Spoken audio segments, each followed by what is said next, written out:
Pembacaan firman Tuhan Perjanjian Baru hari ini, yaitu dalam Lukas 9 ayat 1-36. Yesus mengutus ke-12 murid. Maka Yesus memanggil ke-12 muridnya, lalu memberikan tenaga dan kuasa kepada mereka untuk menguasai setan-setan dan untuk menyembuhkan penyakit-penyakit. Dan ia mengutus mereka untuk memberitakan kerajaan Allah dan untuk menyembuhkan orang. Katanya kepada mereka, jangan membawa apa-apa dalam perjalanan, jangan membawa tongkat atau bekal, roti atau uang, atau 2 helai baju. Dan apabila kamu sudah diterima dalam suatu rumah, tinggallah di situ sampai kamu berangkat dari situ. Dan kalau ada orang yang tidak mau menerima kamu, keluarlah dari kota mereka dan kebaskanlah debunya dari kakimu sebagai peringatan terhadap mereka. Lalu pergilah mereka dan mereka mengelilingi segala desa sambil memberitakan Injil dan menyembuhkan orang sakit di segala tempat.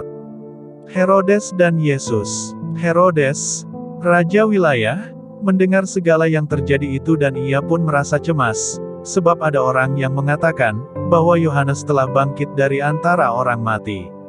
Ada lagi yang mengatakan bahwa Elia telah muncul kembali, dan ada pula yang mengatakan bahwa seorang dari nabi-nabi dahulu telah bangkit. Tetapi Herodes berkata, Yohanes telah kupenggal kepalanya. Siapa gerangan dia ini, yang kabarnya melakukan hal-hal demikian? Lalu ia berusaha supaya dapat bertemu dengan Yesus. Yesus memberi makan 5.000 orang. Sekembalinya rasul-rasul itu menceritakan kepada Yesus apa yang telah mereka kerjakan. Lalu Yesus membawa mereka dan menyingkir ke sebuah kota yang bernama Betsaida, sehingga hanya mereka saja bersama dia. Akan tetapi orang banyak mengetahuinya, lalu mengikuti dia. Ia menerima mereka dan berkata-kata kepada mereka tentang kerajaan Allah dan ia menyembuhkan orang-orang yang memerlukan penyembuhan. Pada waktu hari mulai malam datanglah ke-12 muridnya kepadanya dan berkata, suruhlah orang banyak itu pergi, supaya mereka pergi ke desa-desa dan kampung-kampung sekitar ini untuk mencari tempat penginapan dan makanan, karena di sini kita berada di tempat yang sunyi. Tetapi ia berkata kepada mereka, kamu harus memberi mereka makan. Mereka menjawab, yang ada pada kami tidak lebih daripada 5 roti dan 2 ikan, kecuali kalau kami pergi membeli makanan untuk semua orang banyak ini. Sebab di situ ada kira-kira 5.000 orang laki-laki. Lalu ia berkata kepada murid-muridnya, suruhlah mereka duduk berkelompok-kelompok, kira-kira 50 orang sekelompok. Murid-murid melakukannya dan menyuruh semua orang banyak itu duduk. Dan setelah ia mengambil 5 roti dan 2 ikan itu, ia menengadah ke langit, mengucap berkat, lalu memecah-mecahkan roti itu dan memberikannya kepada murid-muridnya supaya dibagi-bagikannya kepada orang banyak. Dan mereka semuanya makan sampai kenyang. Kemudian dikumpulkan potongan-potongan roti yang sisa sebanyak 12 bakul. Pengakuan Petrus. Pada suatu kali ketika Yesus berdoa seorang diri, datanglah murid-muridnya kepadanya. Lalu ia bertanya kepada mereka, kata orang banyak, siapakah aku ini? Jawab mereka, Yohanes Pembaptis. Ada juga yang mengatakan Elia, ada pula yang mengatakan bahwa seorang dari nabi-nabi dahulu telah bangkit. Yesus bertanya kepada mereka, menurut kamu, siapakah aku ini? Jawab Petrus, Mesias dari Allah. Lalu Yesus melarang mereka dengan keras, supaya mereka jangan memberitahukan hal itu kepada siapapun. Pemberitahuan pertama tentang penderitaan Yesus dan syarat-syarat mengikut dia. Dan Yesus berkata, Anak Manusia harus menanggung banyak penderitaan dan ditolak oleh tua-tua, imam-imam kepala dan ahli-ahli Taurat, lalu dibunuh dan dibangkitkan pada hari ketiga. Katanya kepada mereka semua, setiap orang yang mau mengikut aku, ia harus menyangkal dirinya, memikul salibnya setiap hari dan mengikut aku. Karena barang siapa mau menyelamatkan nyawanya, ia akan kehilangan nyawanya, tetapi barang siapa kehilangan nyawanya karena aku, ia akan menyelamatkannya. Apa gunanya seorang memperoleh seluruh dunia, tetapi ia membinasakan atau merugikan dirinya sendiri? Sebab barang siapa malu karena aku dan karena perkataanku, Anak Manusia juga akan malu karena orang itu, apabila ia datang kelak dalam kemuliaannya dan dalam kemuliaan Bapa dan malaikat-malaikat kudus. Aku berkata kepadamu, sesungguhnya di antara orang yang hadir di sini ada yang tidak akan mati sebelum mereka melihat kerajaan Allah." Yesus dimuliakan di atas gunung.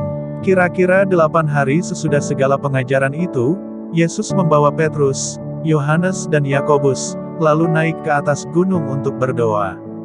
Ketika ia sedang berdoa, rupa wajahnya berubah dan pakaiannya menjadi putih berkilau-kilauan.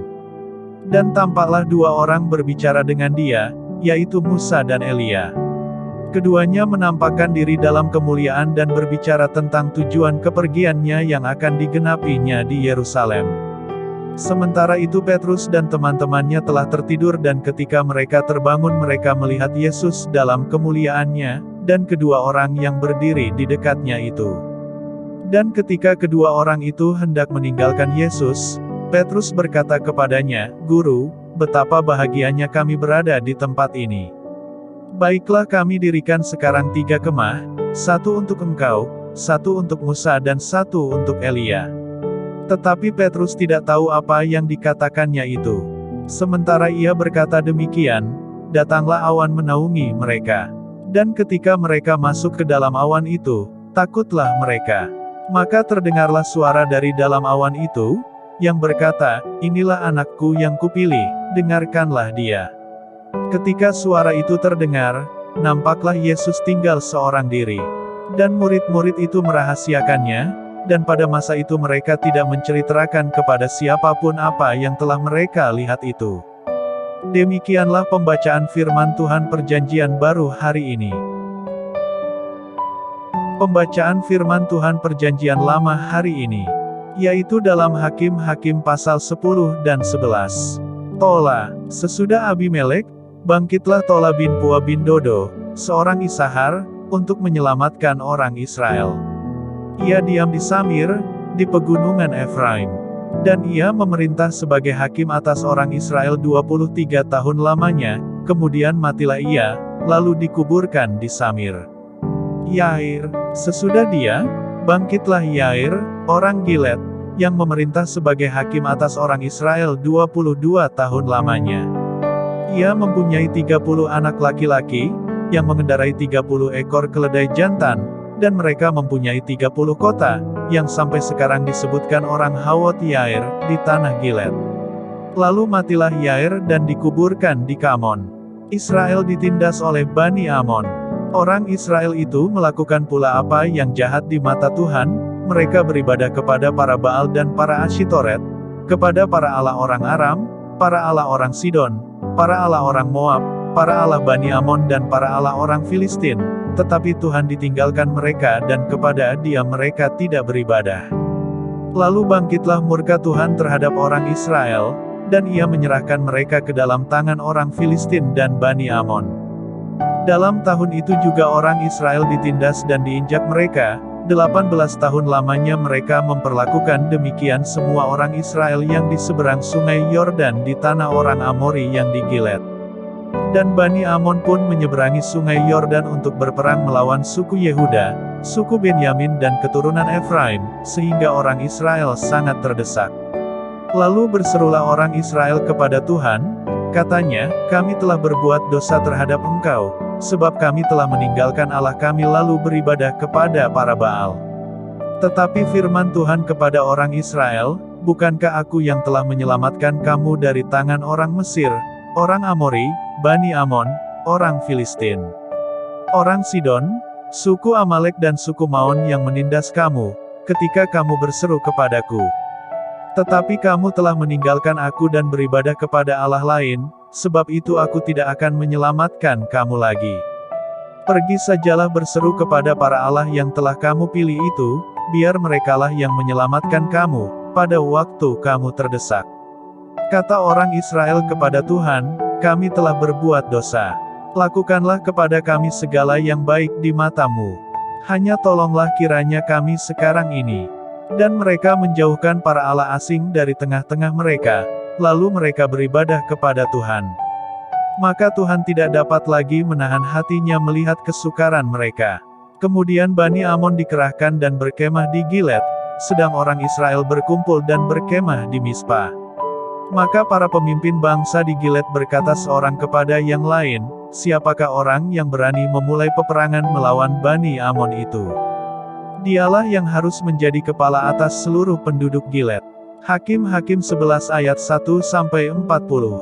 Yefta dan Gilead. Adapun Yefta, orang Gilead itu, adalah seorang pahlawan yang gagah perkasa, tetapi ia anak seorang perempuan sundal, ayah Yefta ialah Gilead. Juga istri Gilead melahirkan anak-anak lelaki baginya. Setelah besar anak-anak istrinya ini, maka mereka mengusir Yefta, katanya kepadanya, "Engkau tidak mendapat milik pusaka dalam keluarga kami, sebab engkau anak dari perempuan lain." Maka larilah Yefta dari saudara-saudaranya itu dan diam di tanah Tab, di sana berkumpullah kepadanya petualang-petualang yang pergi merampok bersama-sama dengan dia. Beberapa waktu kemudian Bani Amon berperang melawan orang Israel. Dan ketika Bani Amon itu berperang melawan orang Israel, pergilah para tua-tua Gilead menjemput Yefta dari tanah Tab. Kata mereka kepada Yefta, "Mari, jadilah panglima kami dan biarlah kita berperang melawan Bani Amon." Tetapi kata Yefta kepada para tua-tua Gilead itu, "Bukankah kamu sendiri membenci aku dan mengusir aku dari keluargaku? Mengapa kamu datang sekarang kepadaku, pada waktu kamu terdesak?" Kemudian berkatalah para tua-tua Gilead kepada Yefta, "Memang, kami datang kembali sekarang kepadamu, ikutilah kami dan berperanglah melawan Bani Amon, maka engkau akan menjadi kepala atas kami, atas seluruh penduduk Gilead." Kata Yefta kepada para tua-tua Gilead, "Jadi, jika kamu membawa aku kembali untuk berperang melawan Bani Amon, dan Tuhan menyerahkan mereka kepadaku, maka akulah yang akan menjadi kepala atas kamu." Lalu kata para tua-tua Gilead kepada Yefta, "Demi Tuhan yang mendengarkannya sebagai saksi antara kita, kami akan berbuat seperti katamu itu." Maka Yefta ikut dengan para tua-tua Gilead, lalu bangsa itu mengangkat dia menjadi kepala dan panglima mereka. Tetapi Yefta membawa seluruh perkaranya itu ke hadapan Tuhan, di Mispa. Yefta dan Bani Amon. Kemudian Yefta mengirim utusan kepada Raja Bani Amon dengan pesan, "Apakah urusanmu dengan aku, sehingga engkau mendatangi aku untuk memerangi negeriku?" Jawab Raja Bani Amon kepada utusan Yefta, orang Israel, "Ketika berjalan keluar dari Mesir, telah merampas tanahku, dari sungai Arnon sampai ke sungai Yabok dan sampai ke sungai Yordan. Maka sekarang, kembalikanlah semuanya itu dengan jalan damai." Lalu Yefta mengirim pula utusan kepada Raja Bani Amon dengan pesan, "Beginilah kata Yefta, orang Israel tidak merampas tanah orang Moab atau tanah Bani Amon. Sebab ketika berjalan keluar dari Mesir, orang Israel melalui padang gurun sampai ke laut Teberau dan tiba di Kades. Ketika itu orang Israel mengirim utusan kepada Raja negeri Edom dengan permintaan, 'Izinkanlah kiranya kami berjalan melalui negerimu ini.' Tetapi Raja negeri Edom tidak mau mendengar. Mereka mengirim juga utusan kepada Raja negeri Moab, tetapi Raja ini menolak. Maka orang Israel tinggal di Kades.